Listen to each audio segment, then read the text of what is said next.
اور سینیٹر پلوشہ خان نے وفاقی وزیر علیم خان کی معذرت کو مسترد کر دیا۔ پلوشہ خان نے وزیر اعظم سے ایسے وزراء کو ہٹانے کا مطالبہ کر دیا جو ان کی بدنامی کا باعث بن رہے ہیں۔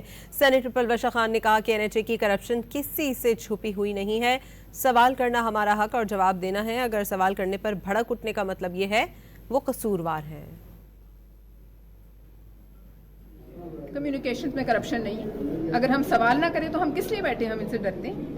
ہمارا سوال کرنا حق ہے، معذرت کرنا اس کا کوئی حیثیت نہیں، جو ان کا رویہ تھا آپ وہ دکھائیں گے وہ کیا کریں۔ آپ اس میٹر کو آگے ٹیک اپ کریں گی، اس پہ کوئی پارٹی کی سطح پر؟ اسمبلی اور پارٹی سے میں بات کروں گی، منسٹر سے بھی کہوں گی کہ اس قسم کے منسٹرز کو فی الفور چھانٹی کی جائے، کیونکہ یہ منسٹرز جو ہیں یہ ان کی بدنامی کا باعث ہے۔ ویسے ہی اداروں میں کرپشن اس حد تک ہے کہ وہ کنٹرول نہیں ہو رہی۔ سوال کرنے پر بھی آپ دیکھیں سب کے سامنے، پورے میڈیا کے سامنے وہ دھمکیاں دینے پر اتر آئے ہیں، تو اس کا کیا مطلب ہے؟ اس کا مطلب یہ ہے کہ آئندہ سے کوئی زبان نہ ہو، اور یہ ہم جیسے جو اب ذرا پریولیج ہے، پروٹیکٹڈ ہیں، کیونکہ ہم سینٹ کے ممبران ہیں اپر ہاؤس کے، ان کے ساتھ ان کا رویہ ہے، تو عام عوام کا کیا حال ہے؟